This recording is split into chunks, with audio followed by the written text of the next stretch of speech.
ഈശോയിൽ എനിക്കേറെ വാത്സല്യമുള്ള സഹോദരങ്ങളെ, മഹത്വത്തിൻ്റെ സാന്നിധ്യമെന്ന ഈ ശുശ്രൂഷയിലെ ഒരിക്കൽ കൂടെ നിങ്ങൾ അഭിസംബോധന ചെയ്ത് ദൈവത്തിൻ്റെ വചനം നിങ്ങളുമായിട്ട് പങ്കുവയ്ക്കാൻ ദൈവം നൽകുന്ന ഈ അവസരത്തെ ഓർത്ത് ഞാൻ ഏറെ കടപ്പാടോടുകൂടി ദൈവത്തിന് കൃതജ്ഞത പറയുന്നു. ഈ ശുശ്രൂഷ അനുഗ്രഹീതമായിട്ട് നിങ്ങൾക്ക് അനുഭവപ്പെടുന്നു എന്നതിൽ ഒരുപാട് സന്തോഷമുണ്ട്. ഇന്നത്തെ ശുശ്രൂഷകൾ ദൈവത്തിൻ്റെ കരങ്ങളിൽ നമുക്ക് സമർപ്പിക്കാം. നമുക്ക് ഒരു നിമിഷം പ്രാർത്ഥിക്കാം. ഞങ്ങളെ കാണുകയും കേൾക്കുകയും ചെയ്യുന്ന നല്ല ദൈവമേ, ഈ ശുശ്രൂഷ അങ്ങയുടെ കരങ്ങളിൽ ഞങ്ങൾ സമർപ്പിക്കുന്നു. ഈ ശുശ്രൂഷയെ നീ ഏറ്റെടുക്കണേ. നീ കരം പിടിച്ച് വഴി നടത്തണേ.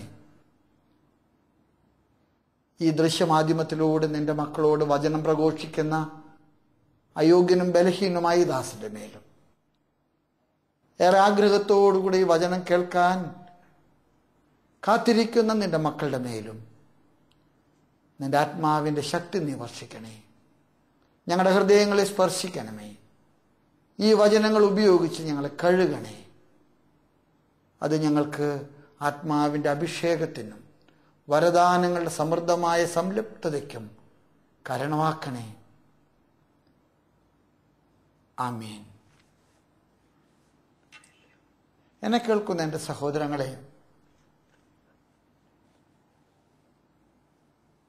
ഈ മാസത്തെ ജീവജ്വാല നിങ്ങളുടെയൊക്കെ കരങ്ങളിൽ എത്തിക്കാണുമെന്ന് ഞാൻ വിശ്വസിക്കുന്നു.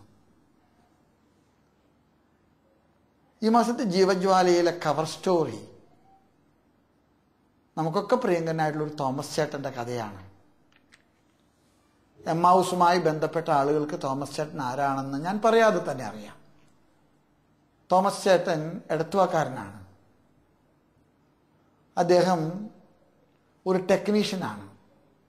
കൊച്ചിൻ ഷിപ്പ്യാർഡിലെ കപ്പലുകളുടെ നിർമ്മാണ വേളയിലും അതിൻ്റെ റിപ്പയർ വേളകളിലും വെൽഡറായിട്ട് ജോലി ചെയ്യുന്ന ഒരു സാധാരണക്കാരൻ, ഒരു സാധുവായ സഹോദരൻ. തോമസ് ചേട്ടൻ്റെ ജീവിത പങ്കാളി എറണാകുളംകാരിയാണ്.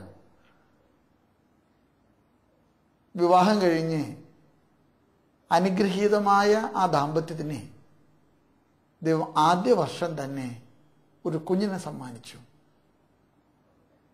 തോമസ് ചേട്ടൻ്റെ ഭാര്യ 8 മാസം ഗർഭവതിയായിരിക്കുമ്പോൾ ഒരുപക്ഷെ സമയം തിരിക്കുന്നതിന് മുൻപ് അകാലത്തിലെ ഭാര്യ പ്രസവിച്ചു. ഈ പ്രസവത്തിൻ്റെ ദുരന്തത്തിലെ അന്ന് തുടങ്ങി തോമസ് ചേട്ടൻ്റെ ഭാര്യ തളർന്നുപോയി. മലമൂത്ര വിസർജനങ്ങൾ പോലും കൈകൊണ്ടെടുത്ത് മാറ്റത്തക്ക വിധത്തിൽ യാതൊരു ചലനങ്ങളും ഇല്ലാത്ത ഒരു ജീവിതം. ഒരാൺകുഞ്ഞ് ജനിച്ചു. ആ കുഞ്ഞിനെയും തോമസ് ചേട്ടൻ ഭംഗിയായിട്ട് നോക്കി. കഴിഞ്ഞ 25 വർഷങ്ങളായിട്ട് തോമസ് ചേട്ടൻ സ്വന്തം ഭാര്യയെ പൊന്നുപോലെ ശുശ്രൂഷിച്ചു. ഒരു ദിവസത്തിൽ 3 പ്രാവശ്യമെങ്കിലും കഴുകി വൃത്തിയാക്കും. വസ്ത്രങ്ങളൊക്കെ തോമസ് ചേട്ടൻ സ്വയമായിട്ടാണ് അലക്കുന്നത്. അടുക്കളയിൽ തോമസ് ചേട്ടൻ ഒരു പാചകക്കാരനാണ്. പാത്രങ്ങൾ കഴുകുന്നത്, മുറി അടിച്ചു വൃത്തിയാക്കുന്നത്. ഇതിനെല്ലാം ശേഷം തോമസ് ചേട്ടൻ എമ്മാവുസിലെ ജീവജ്വാലയുടെ പ്രൂഫ് റീഡറാണ്. പള്ളിയിലെ എല്ലാ പ്രവർത്തനങ്ങളിലും തോമസ് ചേട്ടൻ ഓടി നടന്ന് പ്രവർത്തിക്കുന്ന ഒരാളാണ്. കഴിഞ്ഞ ദിവസം ആകസ്മികമായിട്ട് ഹൃദയസ്തംഭനം മൂലം തോമസ് ചേട്ടൻ മരിച്ചു. തോമസ് ചേട്ടൻ്റെ പ്രിയതമ,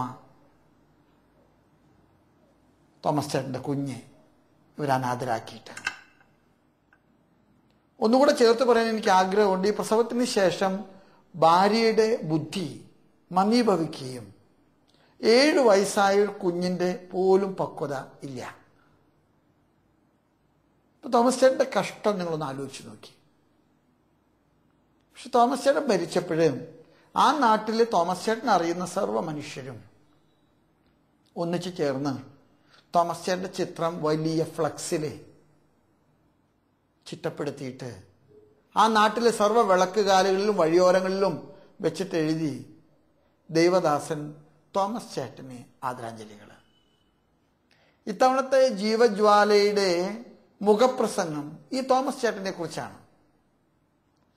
ഈ മുഖപ്രസംഗത്തിൽ ഉള്ളടക്കം ഇതാണ്: ഹൃദയത്തിൽ വിളക്ക് സൂക്ഷിച്ച തോമസ് ചേട്ടൻ.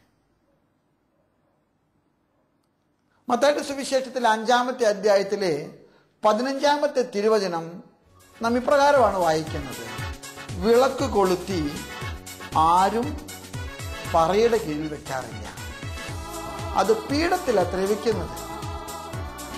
അതിൻ്റെ പ്രകാശം സർവരും കണ്ട് ദൈവത്തെ മഹത്വപ്പെടുത്തുന്നതിന് കാരണമാകട്ടെ. ഒരുപക്ഷെ ഈ വിശുദ്ധ ഗ്രന്ഥ വചനമാണ് എഡിറ്റോറിയലിന് ആധാരമായിട്ട്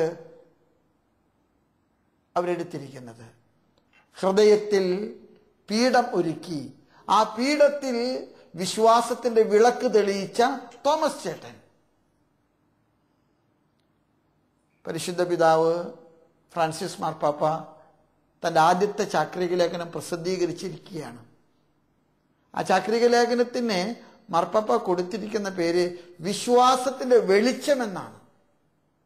മാർപ്പാപ്പ പറയുന്നു, വിശ്വാസം മനുഷ്യനെ വെളിച്ചമാകണം, എല്ലാം കാണാൻ. മാർപ്പാപ്പ പറയുന്നു, വിശ്വാസം മനുഷ്യന്റെ കണ്ണുകളുടെ മുൻപിലെ ദൈവം സ്ഥാപിച്ചിരിക്കുന്ന ദൈവത്തിന്റെ നേത്രങ്ങളാണ്. ഒരു വിശ്വാസിയുടെ കണ്ണുകളുടെ മുൻപിലെ വിശ്വാസം എന്ന് പറയുന്നത് ദൈവത്തിന്റെ കണ്ണുകൾ കൊണ്ട് എല്ലാറ്റിനെയും നോക്കിക്കാണാനുള്ള കഴിവാണ്. ഈ വിശ്വാസത്തിന്റെ വെളിച്ചം എന്ന മനോഹരമായിട്ടുള്ള അർത്ഥവത്തായിട്ടുള്ള ചാക്രിക ലേഖനം അവസാനിക്കുന്നത് പരിശുദ്ധ കന്യകാമറിയത്തെക്കുറിച്ചുള്ള പരാമർശനത്തിലാണ്. എലിസബത്ത് ലൂക്കായുടെ സുവിശേഷം 1-ാമത്തെ അധ്യായം 45-ാമത്തെ തിരുവചനത്തിലെ മറിയത്തെക്കുറിച്ച് ഇപ്രകാരം പറഞ്ഞു: വിശ്വസിച്ച നീ ഭാഗ്യവതി. ഈ വാക്കുകൾക്ക് അർത്ഥമുണ്ടെന്നാണ് പരിശുദ്ധ പിതാവ് പറയുന്നത്. മറിയം നോക്കിക്കണ്ടത് ഈ വിശ്വാസത്തിന്റെ കണ്ണുകളിലൂടെയാണ്. വിശ്വാസം എന്ന് പറയുന്നത് എന്റെയും നിങ്ങളുടെയും മുൻപിലെ ദൈവം വെച്ചിരിക്കുന്ന ദൈവത്തിന്റെ കണ്ണാടിയാണ്. ഈ കണ്ണാടിയിലൂടെ നോക്കിക്കാണുമ്പോൾ ദൈവം കാണുന്നത് പോലെ എല്ലാം കാണാനായിട്ട് നമുക്ക് കഴിയും. വിശ്വസിച്ച നീ ഭാഗ്യവതി. ലൂക്കായുടെ സുവിശേഷത്തിലെ 2-ാമത്തെ അധ്യായത്തിലെ 50-ാമത്തെ തിരുവചനം ഇപ്രകാരമാണ്: അവൾക്കൊന്നും പിടികിട്ടിയില്ല, പക്ഷെ അവളെല്ലാം ഹൃദയത്തിൽ സൂക്ഷിച്ചു. പരിശുദ്ധ പിതാവ് ഈ ചാക്രിക ലേഖനത്തിലെ മറിയത്തെക്കുറിച്ച് പറയുകയാണ്, മറിയം അവളുടെ ഹൃദയത്തിന്റെ പീഠത്തിൽ സൂക്ഷിച്ച വിളക്കായിരുന്നു അവളുടെ വിശ്വാസം. ഈ വിളക്കിന്റെ വെളിച്ചത്തിലാണ് അവളെല്ലാം കണ്ടത്. നിങ്ങളൊന്ന് വെറുതെ ആലോചിച്ചു നോക്കിയേ. മറിയം അസ്വസ്ഥ ചിത്തയായി, അവൾ ഭയപ്പെട്ടു. അവൾ ചോദിച്ചു, ഞാൻ പുരുഷനെ അറിയുകയില്ലല്ലോ, ഞാൻ എങ്ങനെയാണ് ഗർഭവതിയാകുക? അസാധ്യമാണല്ലോ ഇത്. മാലാഖ അവളോട് പറഞ്ഞു, നീ ഒന്നുകൊണ്ടും പേടിക്കേണ്ട, എല്ലാം ദൈവത്തിന്റെ ശക്തി കൊണ്ടാ. അത്തുന്നതിന്റെ ശക്തി നിന്റെ മേൽ ആവസിക്കും, പരിശുദ്ധാത്മാവ് നിന്നിലേക്ക് ഇറങ്ങി വരും, നിന്നിൽ സംഭവിക്കാനിരിക്കുന്നതെല്ലാം തന്നെ ദൈവീകമായ രക്ഷയുടെ ഇടപെടലാണ്. അവിടെ മറിയം പറഞ്ഞൊരു പ്രത്യുത്തരവുണ്ട്: ഇതാ കർത്താവിന്റെ ദാസി, നിന്റെ വാക്കുപോലെ എന്നിൽ സംഭവിക്കട്ടെ. മത്തായിയുടെ സുവിശേഷത്തിലും ഇതിനെ പാരലായിട്ടുള്ള മറ്റൊരു അനുഭവമുണ്ട്. വിവാഹ വാഗ്ദാനം ചെയ്ത ഭാര്യ യൗസേപ്പ് പിതാവ് മറിയവുമായിട്ട് ഒന്നിച്ച് സഹവസിക്കുന്നതിന് മുൻപ് ഗർഭവതിയായി. ഒരു പുരുഷന്റെ ജീവിതത്തിലെ സുനാമി എന്ന് പറയുന്നത് അതാണ്. കൊടുങ്കാറ്റ്. എന്തൊക്കെ പുകില് നടക്കുന്ന ഈ ലോകത്തിലെ ആ ഭാര്യ പിച്ചിച്ചിന്തും. യൗസേപ്പ് അസ്വസ്ഥചിത്തനായി. യൗസേപ്പിന് ഒന്നും പിടികിട്ടിയില്ല. രഹസ്യത്തിൽ ഉപേക്ഷിക്കാൻ തീരുമാനിച്ചു. മാലാഖ പ്രത്യക്ഷപ്പെട്ടിട്ട് യൗസേപ്പിനോട് പറഞ്ഞു, നീ നിന്റെ കണ്ണിന്റെ മുമ്പിലെ വിശ്വാസത്തിന്റെ വിളക്ക് തെളിയിക്കുക. മറിയം ഗർഭവതി ആയിരിക്കുന്നത് പരിശുദ്ധാത്മാവിന്റെ ശക്തി കൊണ്ടാണ്. ഇത് ദൈവികമായ ഇടപെടലാണ്. ഇവിടെ മറിയം കീഴടങ്ങിയതുപോലെ യൗസേപ്പ് കീഴടങ്ങുന്നു. അപ്പോൾ തുടങ്ങി അവളെ സ്വന്തം ഭാര്യയായിട്ട് സ്വീകരിച്ചു. ഞാൻ ഈ തോമസ് ചേട്ടന്റെ കഥ കൊണ്ട് തുടങ്ങിയത് കൊണ്ട് അവിടം കൊണ്ട് തന്നെ ഇത് തുടരുകയാണ്. വിവാഹം കഴിഞ്ഞ ആദ്യ വർഷം പ്രസവത്തിലെ തളർന്നുപോയ ഭാര്യ, അന്ന് തുടങ്ങി മന്ദബുദ്ധിയെ പോലെ പ്രതികരിക്കുകയും പെരുമാറുകയും ചെയ്യുന്ന ഭാര്യ, അത് തന്റെ കൂടെ കിടക്കുന്ന ഒരു മാംസപിണ്ഡമായിട്ട് കരുതുകയും അതൊരു മാലിന്യമായിട്ട് അവശിഷ്ടമായിട്ട് തിരസ്കരിക്കുകയും ചെയ്യാനുള്ള പ്രലോഭനങ്ങളുടെ നടുവില് തോമസ് ചേട്ടൻ ഹൃദയത്തിന്റെ നടുവിൽ ഒരു വിളക്ക് കത്തിച്ചു. അതാണ് വിശ്വാസത്തിന്റെ വിളക്ക്. ആ വിളക്കിന്റെ വെളിച്ചത്തില് എല്ലാം നോക്കിക്കണ്ടു. അതുകൊണ്ട് തന്നെ തോമസ് ചേട്ടൻ തന്റെ പ്രിയതമയെ തമ്പുരാൻ തന്റെ കൈകളിൽ ഏൽപ്പിച്ച വലിയ നിധിയായിട്ട് ഹൃദയത്തോട് ചേർത്ത് പിടിച്ചു. ഇതാ കർത്താവിന്റെ ദാസൻ, നിന്റെ വാക്കുപോലെ സംഭവിക്കട്ടെ. യൗസേപ്പിനെ കുറിച്ച് മത്തായിയുടെ സുവിശേഷം 1-ാമത്തെ അധ്യായത്തിൽ 18-ാമത്തെ തിരുവചനത്തിൽ പറയുന്ന മനോഹരമായിട്ടുള്ളൊരു പ്രയോഗമുണ്ട്. അത് തോമസ് ചേട്ടനെ സംബന്ധിച്ചിടത്തോളം ഈ കാലഘട്ടത്തിലെ അന്വർത്ഥമാണ്. തന്റെ ഭാര്യ അപമാന വിധേയാക്കാൻ ഇഷ്ടപ്പെടായികയാൽ. എന്നെ കേൾക്കുന്ന എന്റെ സഹോദരങ്ങളെ, ഇന്ന് നുന്നാച്ചി കാരണങ്ങൾക്ക് ഭാര്യയും ഭർത്താവും പിണങ്ങുന്ന ഒരു ഒരു ഒരു ഒരു ലോകത്തിലാണ് നമ്മൾ ജീവിക്കുന്നത്. തൃശ്ശൂർ അതിരൂപതയിലെ ഒരു ഞായറാഴ്ച 100 വിവാഹങ്ങള് ആശീർവദിക്കപ്പെടുന്നുണ്ട്. പക്ഷെ നിങ്ങൾക്ക് അത്ഭുതം തോന്നട്ടെ, ഒരു വർഷം തികയുന്നതിന് മുൻപ് അതിൽ 20 വിവാഹങ്ങള് ഫസ്റ്റ് വെഡിങ് ആനിവേഴ്സറിക്ക് മുൻപ് പാളം തെറ്റുന്നു, വഴി വേർപിരിയുന്നു. ഈ കാലഘട്ടത്തിലാണ് ഈ തോമസ് ചേട്ടൻ തന്റെ ഭാര്യയെ ദൈവം നൽകിയ നിധി നിക്ഷേപമായിട്ട് കണ്ടത്. വിശ്വാസത്തിന്റെ വിളക്ക് തെളിയിക്കാത്ത ഹൃദയത്തിൽ കൂടെ കിടക്കുന്ന ഭാര്യ ഒരു മാംസപിണ്ഡമാണ്. അത് ലൈംഗിക കേളി വിക്രിയകൾക്കുള്ള ഒരു ഉപകരണമാണ്. വിശ്വാസത്തിന്റെ കണ്ണുകൾ കൊണ്ട് സ്വന്തം ജീവിത പങ്കാളിയെ നോക്കുന്നവർക്കാണ് ജീവിത പങ്കാളി തമ്പുരാന്റെ കരങ്ങളിലെ സൃഷ്ടികർമ്മത്തിന് ദൈവം ഏൽപ്പിച്ചിട്ടുള്ളൊരു കാസയും വിലാസയുമായിട്ട് മാറുന്നത്. എന്നെ കേൾക്കുന്ന എന്റെ സഹോദരങ്ങളെ, നിങ്ങൾ ആത്മശോധനയ്ക്ക് നിങ്ങളുടെ ഹൃദയങ്ങളെ തുറക്കണം. ഈശോ മത്തായിയുടെ സുവിശേഷത്തിലെ 5-ാമത്തെ അധ്യായത്തില് ചോദിക്കുന്ന ഒരു ചോദ്യമുണ്ട്. ആരെങ്കിലും വിളക്ക് കൊളുത്തി പറയുടെ കീഴിൽ വെക്കാറുണ്ടോ? എന്നെ കേൾക്കുന്ന എന്റെ സഹോദരങ്ങളോട് എനിക്ക് പറയാൻ ആഗ്രഹമുണ്ട്.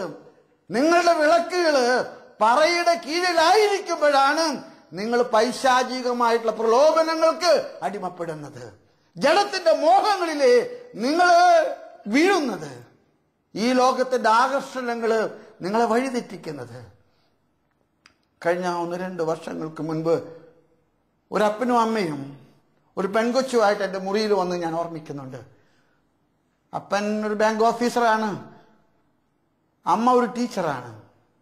സാമ്പത്തികമായിട്ട് സുസ്ഥിതിയുള്ള കുടുംബം. ഈ പെൺകൊച്ചെ അതീവ സമർത്ഥയാണ് പഠിക്കാൻ. ടോട്ടൽ A+ ആണ് 10ാം ക്ലാസ്സിലെ. +2 ടോട്ടൽ A ഗ്രേഡാണ്. ഒരു പ്രതിസന്ധിയായിട്ട് അവരെന്നെ കാണാൻ വന്നത് ഒറ്റ കാര്യം പറയാനാണ്. ഇവള് ക്യാമ്പസിലെ സഹപാഠിയായിട്ട് കണ്ടുമുട്ടിയ ഒരു ചെറുക്കൻ, അവൻ അന്യമതസ്ഥനാണ്, മുസ്ലിമാണ്. അവനെ കല്യാണം കഴിക്കാൻ ആഗ്രഹിക്കുന്നു. അപ്പനും അമ്മയും അഭിപ്രായ വ്യത്യാസങ്ങൾ അറിയിച്ചപ്പോൾ അവള് പറഞ്ഞു, എൻ്റെ വിവാഹ കാര്യത്തില് നിങ്ങൾ ഇടപെടേണ്ട, ഈ കുഞ്ഞിന് എന്നോട് അടുപ്പമാണെന്ന് അവർ പറഞ്ഞേ, എൻ്റെ പ്രസംഗങ്ങളോട് ഇഷ്ടമാണ്, അതുകൊണ്ട് പിതാവ് പറഞ്ഞാലേ ഇവള് വഴിപ്പെടുമെന്ന് കരുതിയിട്ട് അവർ കൊണ്ടുവന്നത്. ഞാൻ അവരോട് പറഞ്ഞു, നിങ്ങൾ കുറച്ച് സമയം പള്ളിയിൽ പോയി പ്രാർത്ഥിക്ക്, നിങ്ങളോട് സംസാരിക്കട്ടെ. ഞാൻ അവളോട് സംസാരിച്ചു. അവൾ എന്നോട് പറഞ്ഞു, ഫാദർ, എൻ്റെ വിവാഹം അതെൻ്റെ സ്വകാര്യ കാര്യമാണ്. എൻ്റെ ജീവിത പങ്കാളി അത് എൻ്റെ ഇഷ്ടമാണ്. അത് തിരഞ്ഞെടുക്കുന്നതിൽ നിങ്ങളുടെ ആരുടെയും ഉപദേശം എനിക്ക് ആവശ്യമില്ല. അപ്പനും അമ്മയും എന്നെ നിർബന്ധിച്ചപ്പോൾ ഞാൻ അവരോട് പറഞ്ഞു, നിങ്ങൾ പഠിക്ക്, പുറത്താണ്. ഇപ്പോൾ അച്ഛൻ എന്നെ ഉപദേശിക്കാൻ വരികയാണെങ്കിൽ എനിക്ക് പറയാനുണ്ട്, അച്ഛൻ്റെ ചീട്ട് ഞാൻ ചീന്തും. ദൈവം അതിനെതിരാണെങ്കിൽ ഞാൻ ദൈവത്തെയും മാനിക്കാൻ ഉദ്ദേശിക്കുന്നില്ല. ആദ്യത്തെ സ്ത്രീക്കുണ്ടായ പ്രലോഭനം പുതിയ കാലഘട്ടങ്ങളിൽ തുടരുകയാണ്.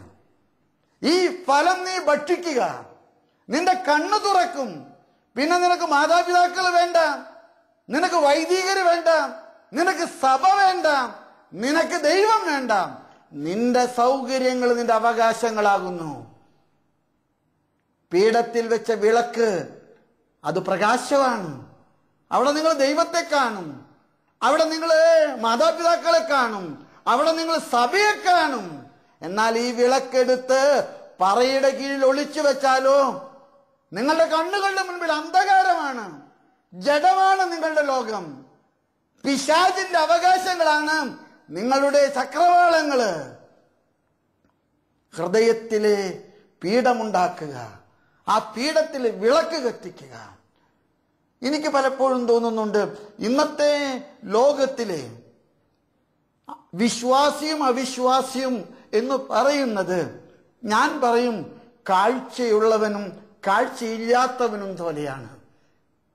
ആർക്കാണ് സങ്കടങ്ങളിലും തകർച്ചകളിലും ദുഃഖങ്ങളിലും രോഗങ്ങളിലും ആകുലതകളിലും വ്യാകുലതകളിലും കാൽവരി കാണാൻ കഴിയുന്നത്? അവന്റെ പീഠത്തിൽ വിളക്കുള്ളവനാണ്, ആ വിളക്കിൽ വെളിച്ചമുള്ളവനാണ്.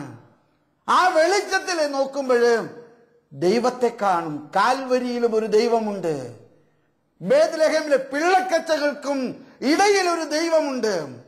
ഈജിപ്തിലേക്ക് നാടുകടത്തപ്പെട്ടപ്പോഴും അതിന്റെ പിറകിൽ ഒരു ദൈവമുണ്ട്.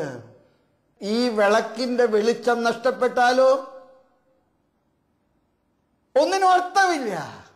എന്നെ കേൾക്കുന്ന എല്ലാ സഹോദരങ്ങളോടും എനിക്ക് പറയാൻ ഒന്നേ ഉള്ളൂ, നമുക്ക് നമ്മുടെ ഹൃദയങ്ങളുടെ പീഠങ്ങളിലെ വിളക്ക് തെളിയിക്കാൻ പ്രാർത്ഥിക്കാം. എന്നെ കേൾക്കുന്ന നിങ്ങളിലെ ധാരാളം പേര് രോഗികളാണ്. കടബാധ്യതകളുടെ നടുവിലെ ആത്മഹത്യാ മുനമ്പിലെ ജീവിക്കുന്ന ആളുകളുണ്ട്. സ്വന്തം ഭർത്താവ് മദ്യപാനത്തിന്റെ അടിമയായതിന്റെ പേരിലെ കുടുംബം നരകമായിട്ട് തീർന്ന സഹോദരങ്ങളുണ്ട്.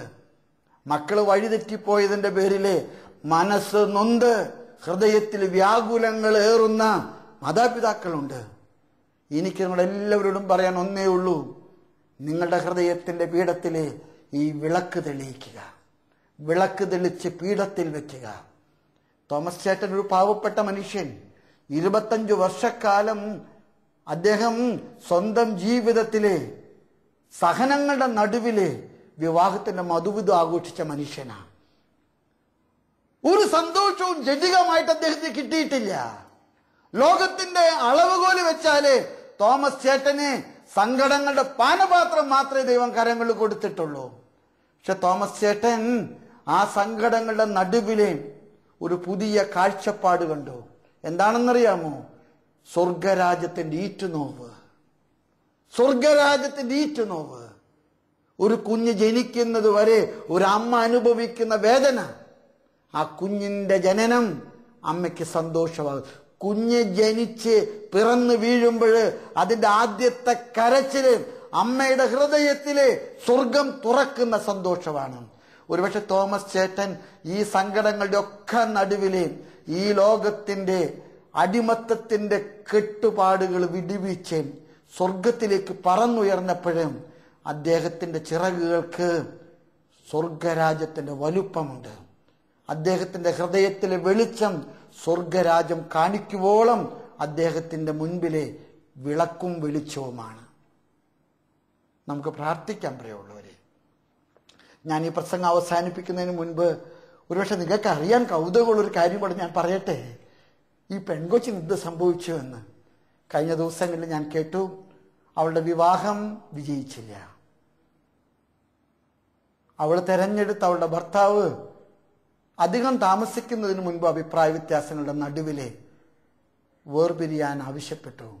ഇന്ന് അവർ രണ്ടുപേരും കോടതി വരാന്തയിലാണ്. അവർ വേർപാടിന്റെ വഴികളിലാണ്. ആ പാവപ്പെട്ട പെൺകൊച്ചിനെ വീണ്ടും ഒരിക്കൽ കൂടെ കാണാൻ എനിക്ക് ഭാഗ്യമുണ്ടായി. അവൾ എന്നോട് പറഞ്ഞു, ഞാനിപ്പോൾ ധ്യാന കേന്ദ്രങ്ങളിൽ അഭയം തേടുകയാണ് ഫാദർ. എൻ്റെ വിളക്ക് കെട്ടുപോയി. എൻ്റെ വിളക്ക് കത്തിക്കാൻ എനിക്ക് വേണ്ടി പ്രാർത്ഥിക്കണം. നമുക്ക് വിളക്ക് തെളിയിച്ച് പീഠത്തിൽ വെക്കാം.